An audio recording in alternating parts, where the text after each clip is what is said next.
ইমাম সহ মুসল্লি ভাইরা, বিশেষ করে বন্ধুত্বপূর্ণ এলাকাবাসী ভাইরা, আমরা এই জানাজায় শরীক হতে পেরে আল্লাহ পাকের দরবারে শুকরিয়া আদায় করে আলহামদুলিল্লাহ। বলেন আল্লাহ রাসূল বলেছেন, ইযা মাতা আহাদুকুম ফাদউ, বড় চাচা সামনে আছে, ইযা মাতা সাহিবুকুম ফাদউ, তোমাদের ভিতর থেকে যখন কোন ব্যক্তি ইন্তেকাল হয়ে যাবে তার জন্য দোয়া করো। তোমাদের সাথী ভাই যখন তোমাদের থেকে বিদায় হয়ে যাবে তার জন্য দোয়া করো। আমি সকলের মৌতের স্মরণের জন্য একটা কথা বলছি।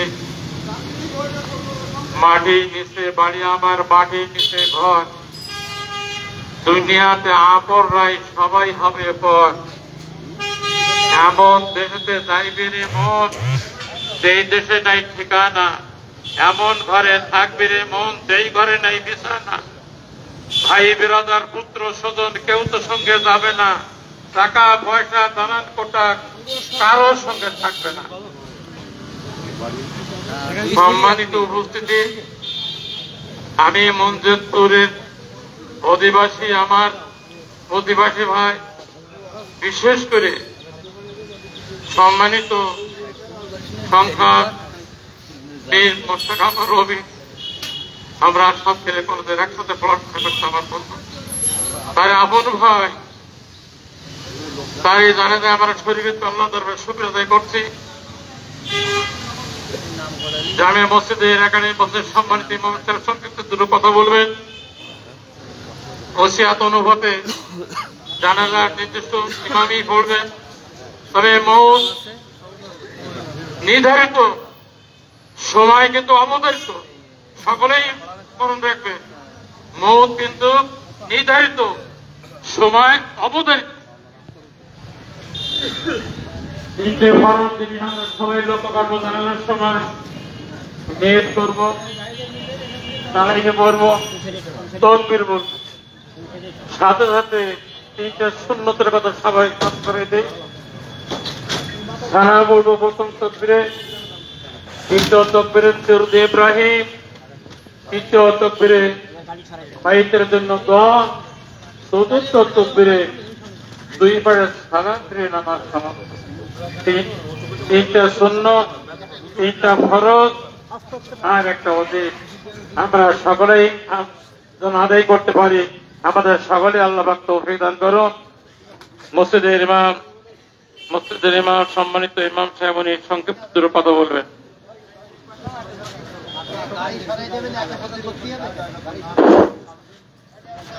আলহামদুলিল্লাহ, জাস্ট দুইটা ইনশাআল্লাহ জানাজা শুরু হবে, আর মাত্র 10 মিনিট সময় আছে। আমাদের একটু অপেক্ষা করতে হচ্ছে। ধৈর্যের সাথে আমরা উলামায়ে কেরামের জবান থেকে পবিত্র কথাগুলো শুনতে চাই। আলহামদুলিল্লাহ, সময় স্বল্পতার কারণে আমরা সবাইকে কথা বলতে দিতে পারছি না বলে দুঃখিত। তো মোট কথা হলো, এই দুনিয়ায় থাকার জায়গা না, যেতে হবে, সবাইকে যেতে হবে। আজ না হোক আজ, এখন না হোক পরে, সবাইকে যেতে হবে। আসার সময় একটা সিরিয়াল আমাদের ছিল। আগে বড় ভাই এসেছে, তারপর ছোট ভাই, তারপর ছোট ভাই, তারপরে ছোট ভাই।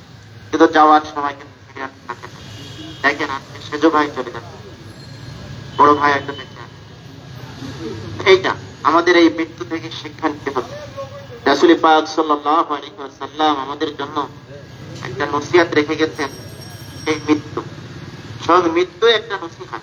ওই যে লাশ হয়ে পড়ে আছে, এটাই একটা জীবন্ত নসিহত। কথা বলে না, নড়াচড়া করে না, কিন্তু মানুষকে জীবন্ত নসিহত যে আমার মতো তোমাদেরকে হতে হবে। সমস্ত হাজিরিন, এই জন্য আমরা প্রস্তুতি নেই। আমাদের দৈনন্দিন আমলগুলো আমরা আরো সুন্দরভাবে সুন্নাত তরিকায় করার চেষ্টা করি। কোনো মানুষ যখন মারা যায় তার উপর 3টি কাজ করতে হয়। 1 নম্বর, তার সম্পদ থেকে তার কাপড় দাফনের যে অর্থ ব্যয় হয় তার সম্পদ থেকে এটা করে। অন্যান্য সম্পদ থেকে করা যাবে, কিন্তু তার সম্পদের ভাগ থেকে একটা হলো তার কাপড় দাফন। 2 নম্বর, তার যদি কোনো ওসিহাত থেকে থাকে, জায়েজ ওসিহাত, তাহলে তিনার সম্পত্তির 3 ভাগের 1 ভাগ সেই ওসিয়াত গুলো পুরা করতে হবে। যেমন একটা মসজিদ বানাইছি, একটা মাদ্রাসা বানিয়েছি, ওইটা মন যদি বলে করতে হবে, এটা ওয়াজিব। আর 3 নম্বর হলো মাইয়াতের পরিত্যক্ত সম্পত্তি যা আছে, খাবার স্তবর, এগুলো কিতাবুল্লাহ অনুযায়ী সমানভাবে তার আওলাদ সন্তানদের মধ্যে বন্টন করতে। আল্লাহ পাক আমাদেরকে আমল করার তৌফিক দান করেন। আলহামদুলিল্লাহ, এ পর্যায়ে আমাদের সাতক্ষীরা, যেহেতু সময় অল্প, এই জন্য আমাদের সবার পক্ষ থেকে আমাদেরই শ্রদ্ধেয় মান্যবর সাতক্ষীরা সদর আসনের বারবার নির্বাচিত মনোনীত এমপি মহোদয় আলহাজ বীর মুক্তিযোদ্ধা মীর মুশতাক আহমদ রফি ভাইয়ের আপন ভাই, ভাইয়ের মৃত্যুতে আসলে কথা বলার ভাষা থাকে না, তারপরও তিনি আমাদের সামনে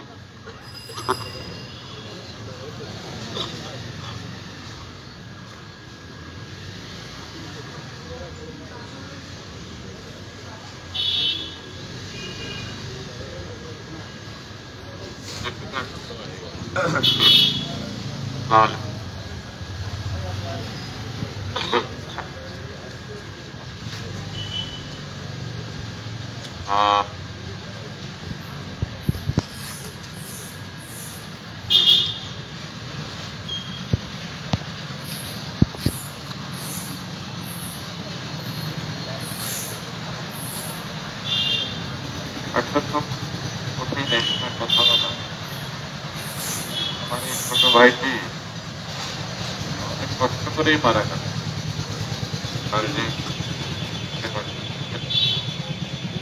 ঢাকাতে ট্রিটমেন্টে ছিল, পিজি হাসপাতালে মারা গেল।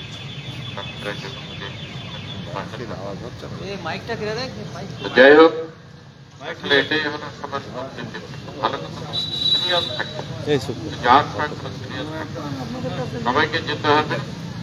এটাই হলো আসলে মূল জিনিস, যেটা আমরা অনেকে মনে রাখি না।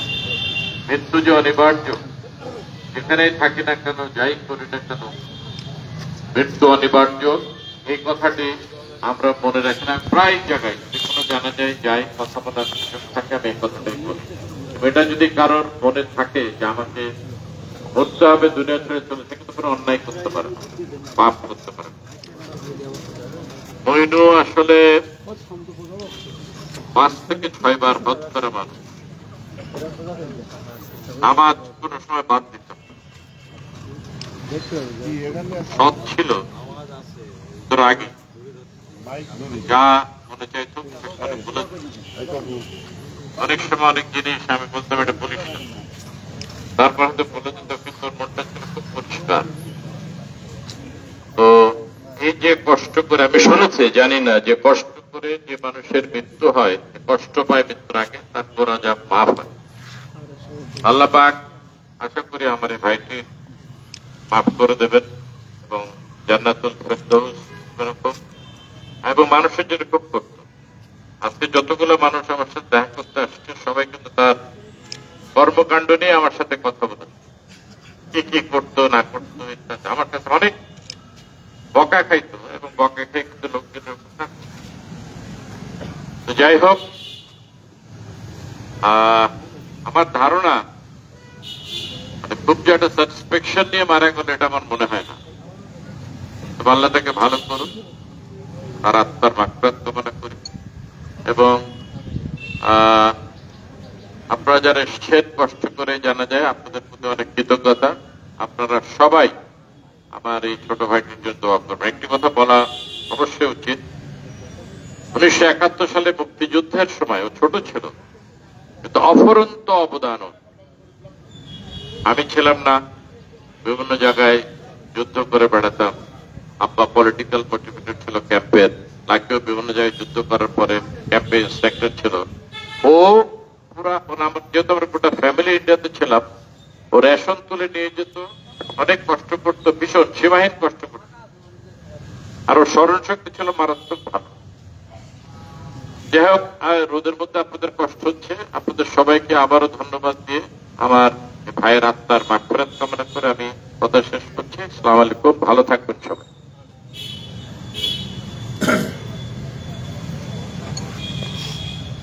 আউযু বিল্লাহি মিনাশ শাইতানির রাজীম। বিসমিল্লাহির রহমানির রহিম। সম্মানিত জানাজায় উপস্থিত মুসল্লিনে কেরাম ভাই ও বোনেরা, আসসালামু আলাইকুম ওয়া রাহমাতুল্লাহ। আমি জানাজা পড়ানোর দায়িত্ব পরিবারের তরফ থেকে দেওয়া হয়েছে আমার উপর। আমি সে কথা পরে বলছি। আগে মইনুল ভাই মরহুমের ছেলে, বড় ছেলে আলহাজ আব্দুল্লাহ, আপনাদের সামনে তার পিতা সম্পর্কে দোয়া চেয়ে নেওয়া এবং ঋণ থাকলে ঋণের ব্যাপারে কথা বলা। আমি তোমাকে এই কথাগুলো তুমি কথা বলার জন্য অনুরোধ।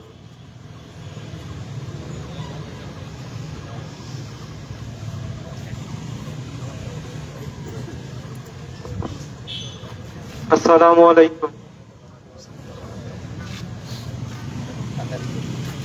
আমার আব্বার আচার আচরণ ব্যবহারে কোনো কার্যক্রমে যদি কারোর কোনোভাবে কষ্ট লেগে থাকে, কোনো রাগ থাকে,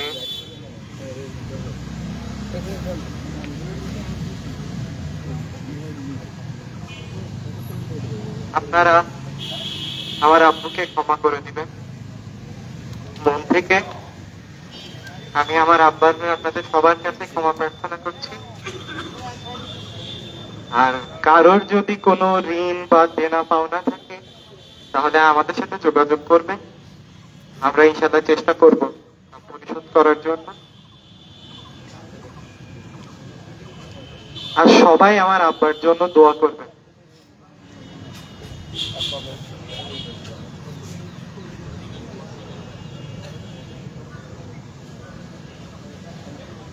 আসসালামু আলাইকুম।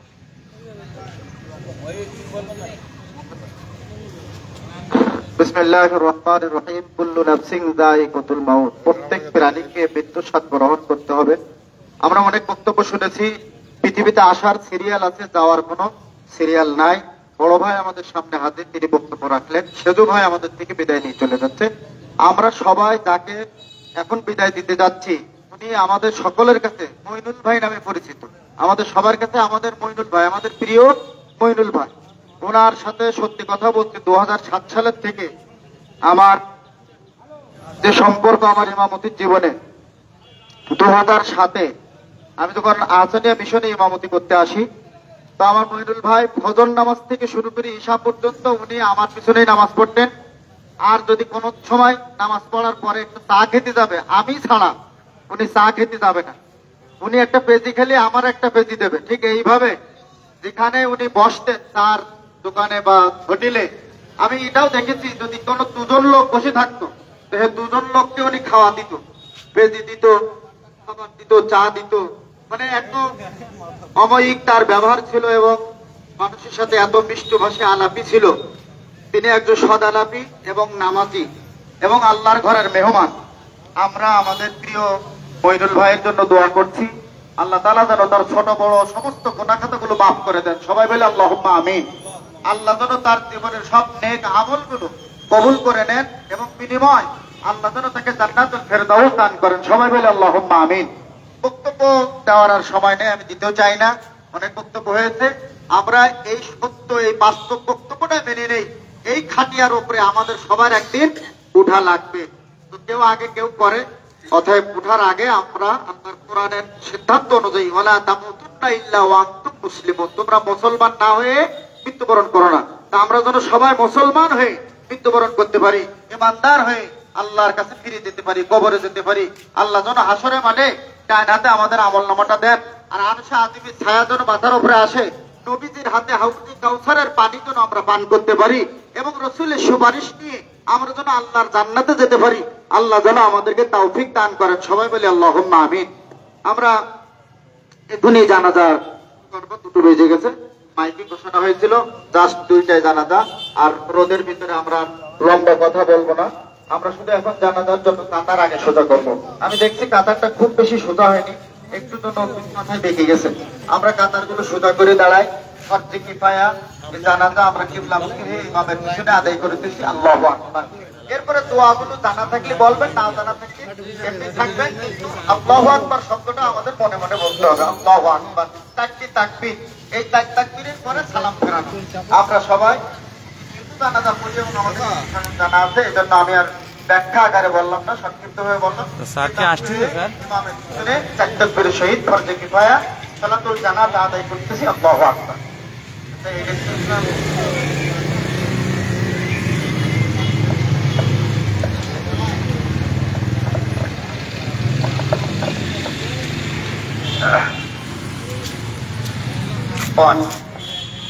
আলহামদুলিল্লাহ, আমাদের এখানে সম্মানিত এসপি সাহেব মহোদয় তিনি আসছেন, তো আমরা সামান্য 1 মিনিটের ভিতরে ওনাকে পেয়ে যাচ্ছি। প্রিয় মুসল্লি ভাইরা, আমরা এর ভিতরে একটু কথা শুনি। জানাজার সালাত আদায় হওয়ার পর যত দ্রুত একটা মানুষ মারা যাওয়ার পরে, রসুলের যে হাদিস, মানুষ মারা যাওয়ার পরে তোমরা তাকে বিলম্ব করো না, মাটির উপরে রেখো না বেশি সময়। রসুল বলেছেন নতুন কোন কাজ শুরু করার আগে মৃত ব্যক্তিকে দাফন করো। এইটা একটা জরুরি হাদিস। আমরা কিন্তু এই হাদিসের আমল অনেকেই করি না, আমরা শুধু বিলম্ব করতে থাকি, সবসময় আমরা লম্বা সময় নিতে থাকি।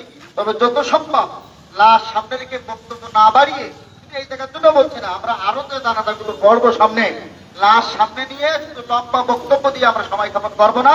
নবীজির হাদিস, কেউ মারা গেলে নতুন কোন কাজ শুরু করার আগে দ্রুত তাকে দাফন সম্পন্ন করো। আরো এ সম্পর্কে রসুল বলেছেন, যখন নামাজে রক্ত হয়, নামাজে রক্ত চলে যাওয়ার আগে তোমরা নামাজ আদায় করে নাও। অথচ আমরা অনেকেই নামাজটা ঢেলে বেশি করে একটু পরে, আর একটু পরে এই কাজটা করে নেই, ওইটা সেরে নেই, ওই জায়গায় এই করবো, এই করবো, সেই করবো বলে আমরা নামাজের দামাতটা ছুটিয়ে ফেলি। অনেকে সে দামাত আর পাই না বা দামাতে পড়তে পারি না, অনেকে পড়ে অথবা শয়তানের ধোকায় পড়ে, অনেকে নামাজ না পড়েই ওই সময়টা অক্তটা চলে যায়। এরপরে বলা হয়েছে, তোমাদের ঘরে যদি বিবাহযোগ্য কন্যা সন্তান থাকে, মানে ছেলে মেয়ে বিবাহযোগ্য যদি থাকে, তাহলে তাদেরকে পাত্রস্থ করো, বিবাহ সাথীর ব্যবস্থা করো। তা না হলে কি হবে, তারা জিনা, ব্যভিচার, পরকীয়া বা বিভিন্ন অন্যায় অপশ্লীল কাজের ভিতরে তারা ঢুকে পড়বে এবং বাবা মা গুনাহগার হবে। বাবা মা অনেক বড় হাজি সাহেব, মাওলানা সাহেব বা সমাজের অনেক বড় মতবাদ, অথচ তার ছেলে মেয়ে অবাধে মেলামেশা করে বেড়াচ্ছে, খারাপ কাজ, জঘন্য কাজ করে বেড়াচ্ছে। নিজে মনে করছে আমি তো হজ করে এসেছি, আমি তো 5 ওয়াক্ত নামাজ পড়ে আমার কপালে দাগ পড়ে গেছে, আমি ঠিক মতো তসবিহ টিপি, আমার তো কোনো সমস্যা নেই। হ্যাঁ, আল্লাহ বলেছেন আনফুসাকুম ওয়া আহলিকুম নারা, তুমি নিজে বাঁচো এবং তোমার আহাল পরিবারকে জাহান্নামের আগুন থেকে বাঁচাও। সূরা তাহরীম 28 নম্বর পারা 30 নম্বর সাফা। আল্লাহ তাআলা কিন্তু এটা কোরআন শরীফে উল্লেখ করেছেন, ইয়া আইয়ুহাল্লাযীনা আমানু কু আনফুসাকুম ওয়া আহলিকুম নারা, হে ঈমানদারগণ, তোমরা জাহান্নামের আগুন থেকে নিজেও বাঁচো এবং তোমার পরিবারের সদস্যদেরকে বাঁচাও। তাহলে আমাদেরকে নিজেরও নামাজ পড়তে হবে, ইসলাম মানতে হবে, কোরআন মানতে হবে এবং আমাদের পরিবারের সকল সদস্যদেরকে, আমাদের সন্তানাদি, আমাদের স্ত্রী, আমাদের ভাই বোন, আমাদের বাবা মা, সবাইকে ইসলামের দিকে আহ্বান করতে হবে, দাওয়াত দিতে হবে। নামাজ থেকে, ইসলাম থেকে, কোরআন থেকে আমরা যেন কেউ দূরে সরে না যায়। আমরা সম্মানিত প্রাণ প্রিয় মুসল্লি ভাইরা, আমরা সবাই জানাজায় দাঁড়িয়েছি। যদি হালকা ঠান্ডা পড়েছে, এই জন্য রোদ আমাদের খুব বেশি কষ্ট দিচ্ছে না, তারপরে মুখোমুখি লাগতেছে বলে অনেকে হয়তো আমরা কষ্ট পাচ্ছি। যেহেতু সাতক্ষীরা জেলার আমাদের একজন প্রিয় মানুষ এবং এই জেলার নিয়ন্ত্রণাধীন প্রশাসনের একজন বড় ব্যক্তি আমাদের এসপি মহোদয়, তিনি আসতেছেন বলে এমপি সাহেব মহোদয় একটু সময় নিয়েছেন আপনাদের কাছ থেকে, কেউ কষ্ট নেবেন না দয়া করে। সম্মানিত প্রাণ প্রিয় ভাইরা, আমি আপনাদের সামনে কোরআন শরীফের একটা ছোট্ট আয়াত পড়েছিলাম, কুল্লু নাফসিন যায়িকাতুল মাউত। এই আয়াতের উপরে আমরা যদি কথা বলি অনেক সময় লেগে যাবে। প্রত্যেক প্রাণীকে গ্রহণ করতে হবে। এখন যদি আমরা এখানে হিসাব করি, ছোট বড়, ধনী গরিব, রাজা বাদশা ফকির, একেবারে থেকে শুরু করে উচ্চ লেভেল, কেউ কিন্তু পৃথিবীতে স্থায়ীভাবে থাকতে পারবে না। আমাদের সকলকে চলে যেতে হবে আল্লাহর দরবারে। তো আমরা চলে যাওয়ার আগে সবাই যেন ইমানদার হয়ে, মুসলমান হয়ে আল্লাহর কাছে যেতে পারি। এর জন্য আমাদের দরকার হলো সত্য কথা বলা, হকের উপরে আমল করা, হক মেনে চলা, সত্য কথা বলা আর হালাল খাদ্য গ্রহণ করা। অথচ অনবরত আমরা হারাম খাচ্ছি, আর হারাম খাদ্য দিয়ে লালিত পালিত কোন শরীর, এই দেহ যত করি না কেন, আমরা হারাম খাদ্য বর্জন করে দেহ তৈরি করলাম, মাংস গোশত বৃদ্ধি হলো, এই শরীর আল্লাহ পাক আমাদের নাজাত দেবেন না, ক্ষমা করবেন না। অতএব হাদিসের এই ভাষাটা হলো, তোমরা হালাল খাদ্য গ্রহণ করো, হালাল খাদ্য গ্রহণ করে ইবাদত বন্দেগী করলে আল্লাহ তোমাদের ইবাদত কবুল করবেন। সুবহানাল্লাহ বলি সবাই। এই জন্য আমরা যদি কমও খাই, আল্লাহ যেন আমাদের হালাল খাওয়ার সাথে সাথে জানা যায় দাঁড়িয়ে কথা বলার সুযোগ পেয়েছি বলে আবারও বলছি, আমরা আমাদের দিনী ভাই, মুসলিম ভাই, আমার ফিলিস্তিনের ভাইদের জন্য একটু দোয়া করি। এখানে দাঁড়িয়েও করি, সব জায়গায় থেকে আমরা দোয়া করি। আমাদের মাজলুম মুসলিম ভাইরা তারা আজকে নির্যাতিত, ছোট ছোট নিষ্পাপ মাসুম বাচ্চারা যেভাবে তাদেরকে ছাত্রা করে দেওয়া হচ্ছে, গুলি করে, বোমা মেরে, এরপরে আপনার মিসাইল দিয়ে বিভিন্ন ভাবে হামলা চালিয়ে আমাদের মুসলমান ভাইদের জন্য কি একটু আমাদের অন্তর কাঁদে না? একটু কি হৃদয় কাঁদে না? আমরা বাংলাদেশ জাতীয় ইমাম সমিতি এখান থেকে আমরা অনেক টাকা পয়সা পাঠিয়ে আরো পাঠানোর পরিকল্পনা আমাদের আছে। আমরা আপনাদের সহযোগিতা নিয়ে আমরা আমাদের সরকার কর্তৃক আমাদের এই ইমাম সমিতি এটা পরিচালিত, আমাদের অনুমোদিত, তো যা হোক আমরা সবাই আমাদের এই ফিলিস্তিনের নির্যাতিত ভাইদের জন্য আমরা দোয়া করব। আল্লাহ যেন আমাদের ফিলিস্তিনের ভাইদেরকে হেফাজত করেন।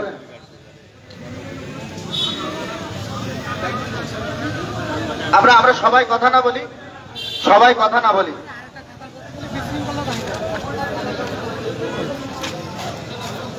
কাঁদান না বাড়িয়ে আমার মনে হয় পিছনে দিয়ে দেন, সামনে আসলে আবার কাতার সোজা করতে ঝামেলা হবে। আমরা ওর থেকে পিছনে আরেকটা কাতার বাড়িয়ে দিই। সম্মানিত প্রাণ প্রিয় ভাইরা, আমরা আসলে সময় দিতাম না, আপনারা শুনেছেন আমাদের একটা দাবি সম্মানিত মানুষ আসার কথা বলেছেন। তো যেহেতু উনি একেবারে কাছাকাছি চলেও আসছেন মনে হয়, সম্মানিত প্রাণ প্রিয় ভাইরা, আমরা আমাদের মাজলুম মুসলমান ভাইদের জন্য দোয়া করি। ফিলিস্তিন সহ সারা পৃথিবীতে যেখানে আজকের অত্যাচারিত নির্যাতিত মুসলমান তারা মার খাচ্ছে, আমরা তাদের জন্য দোয়া করি, তাদের জন্য আল্লাহর কাছে সাহায্য চাই। আল্লাহকে বলে, আল্লাহ তুমি তাদেরকে হেফাজত করো। এবং তারা মারা গেছে এই ইসরায়েলি ইহুদি কর্তৃক হামলায়, ইহুদিদের অত্যাচারে তারা আজকে মারা গেছে মুসলমান, আমরা তাদের জন্য দোয়া করি আল্লাহ যেন তাদেরকে শাহাদাতের উচ্চ মর্যাদা আল্লাহ দান করেন, শাহাদাত উত্তম মওত আল্লাহ যেন তাদেরকে উত্তম মওত হিসেবে আল্লাহ যেন কবুল করে নেন এবং জান্নাতুল ফিরদাউসের উচ্চ মাকাম যেন আল্লাহ তাআলা দান করেন। ফিলিস্তিনের যে সমস্ত মুসলমান ভাইয়েরা সম্মানিত জানাজায় উপস্থিত মুসলমান ভাই বাবাজিরা, আমাদের সামনে সম্মানিত এসপি মহোদয় চলে আসছেন, তো আমাদের ওসি সাহেব মহোদয় চলে আসছেন। তো আমরা জানাজা বিলম্ব করব না,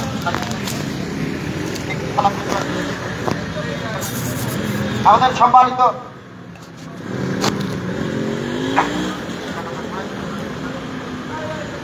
আমাদের বিষয়ে মহোদয় একটু সালাম দিন। আসসালামু আলাইকুম ওয়া রাহমাতুল্লাহ। আসলে এটা খুব হৃদয় বিদারক, সবাইকে চলে যেতে হবে, তারপরেও চলে যাওয়াটা আমরা মেনে নিতে পারি না। তো মহান আল্লাহ পাকের কাছে আমরা ফরিয়াদ করব সকলে। উনি অত্যন্ত ভালো মানুষ ছিলেন, একজন গুণগ্রাহী ব্যক্তি ছিলেন এবং সম্ভ্রান্ত পরিবারের সন্তান ছিলেন। আল্লাহ যেন ওনাকে জান্নাতুল ফেরদৌস দান করেন, তার জন্য আমরা সকলেই দুহাত তুলে কান্না জড়িত কণ্ঠে আল্লাহর কাছে এখন যা চাইবো তাই আমরা পাবো, কারণ ওনার অনেক ভালো ভালো কাজ আছে। এই পরিবার এ দেশের জন্য, এদেশের মানুষের জন্য, সাতক্ষীরা জেলার মানুষের জন্য খেটে খাওয়া গরিব দুঃখী যখনই আসছে, আমাদের মাননীয় সংসদ সদস্য মীর মুক্তিযোদ্ধা মীর মুস্তাক আহমেদ রবি এমপি মহোদয়, আমাদের স্যারের আপন ভাই, ওনাদের পরিবার, ওনার হাত দিয়ে, ওনাদের পরিবারের হাত দিয়ে অসংখ্য মানুষ উপকৃত হয়েছেন। আমাদের হাত দিয়ে এই জেলার অনেক উন্নয়নমূলক কর্মকাণ্ড হয়েছে। এই সমস্ত উন্নয়নমূলক কর্মকাণ্ড এবং গরিব মেহনত মানুষের যে দান খয়রাত করেছেন, তার বদৌলতে আল্লাহ যেন আমাদের প্রিয় ভাইকে জান্নাতুল ফেরদৌস দান করেন। তার জন্য আমরা সাতক্ষীরা জেলা পুলিশের পক্ষ থেকে, ব্যক্তিগতভাবে আমার পক্ষ থেকে, সকলের পক্ষ থেকে আমি আল্লাহর কাছে ফরিয়াদ করি, আল্লাহ যেন জান্নাতুল ফেরদৌস দান করেন। ধন্যবাদ সকলকে। আসসালামু আলাইকুম ওয়া রাহমাতুল্লাহি ওয়া বারাকাতুহু। আলহামদুলিল্লাহ, শেখ মহোদয়কে অসংখ্য ধন্যবাদ সুন্দর কথা বলার জন্য। আমরা এখনই জানাজা শুরু করছি। আমি আগে জানাজার নিয়ম বলেছি যে তাকবীর শহীদ এইভাবে পিছনে কিবলামুখী হয়ে ফরজে কিফায়া জানাজা আদায় করে দিতে আল্লাহু আকবার।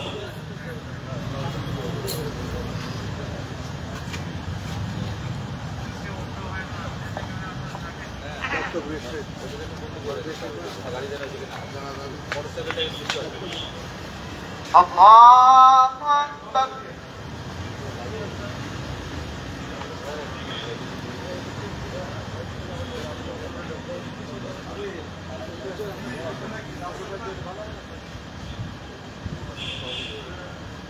আল্লাহু আকবার।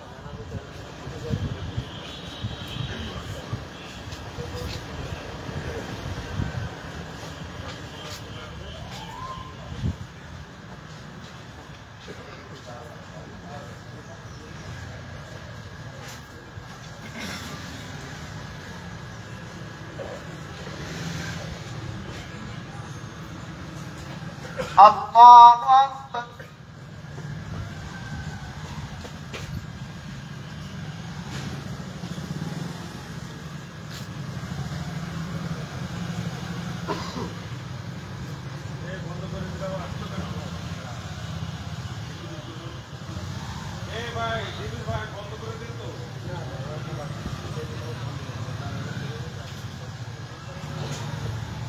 আল্লাহু আকবার।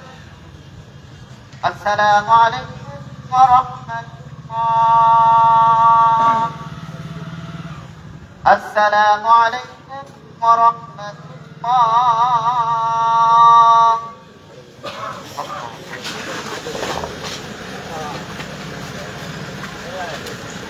আমরা যারা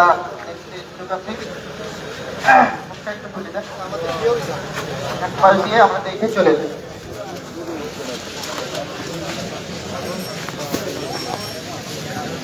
আমরা এক পাশ দিয়ে দেখে দেখে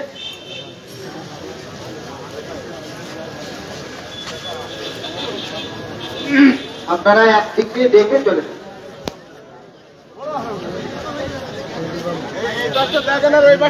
যান। আমি নাম জানি।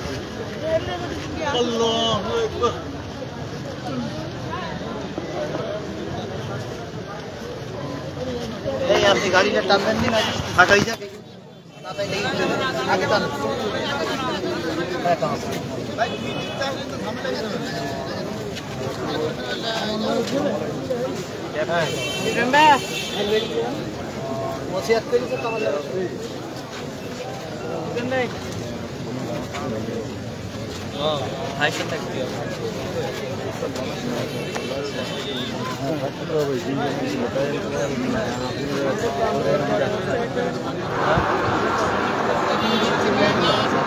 আব্দুল্লাহ এই গাড়ি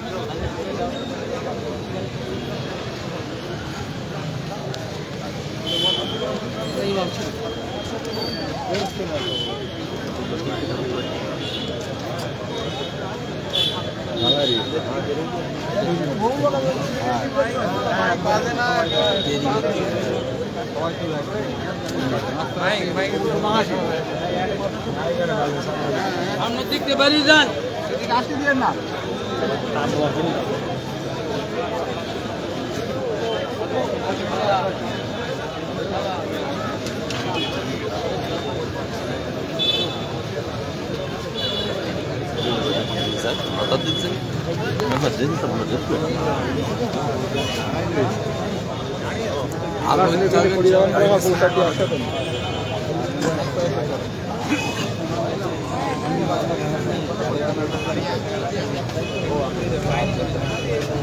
ভালো যাচ্ছেন?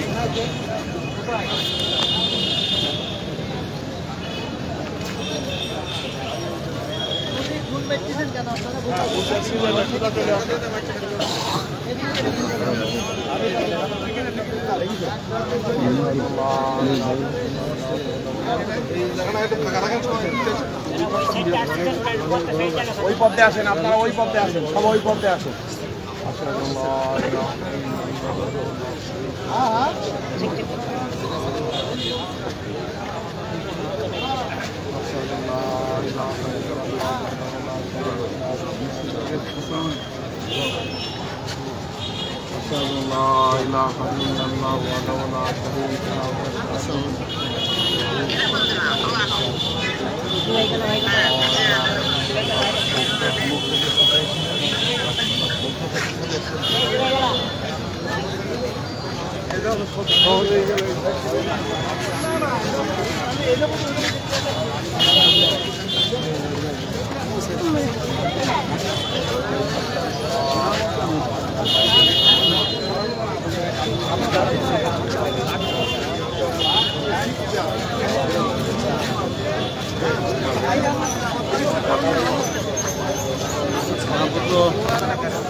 হ্যালো তোলা যাক আর দেরি না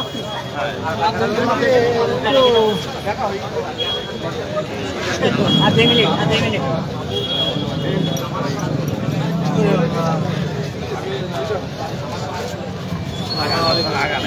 এবার আগাই যান একটু ফাস্ট এবার মুখটা এটাই করো সেটা যাও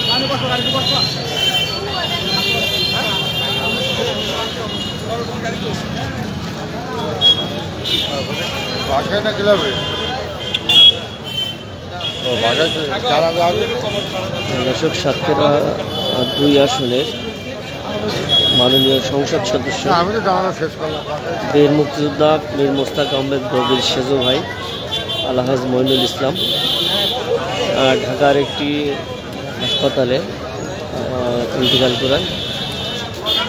আজ সাতক্ষীরা কেন্দ্রীয় ঈদগাহ ময়দানে জানাজা নামাজ সম্পন্ন হয়েছে। জানাজা নামাজ শেষে লাশ নিয়ে যাওয়া হবে সামান্যগরে।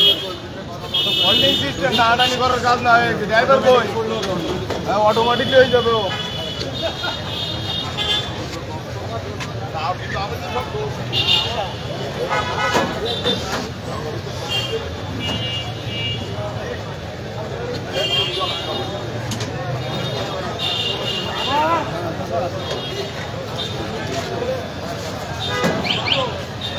মৃত্যুব্যক্তির ছবি অত লাশলাই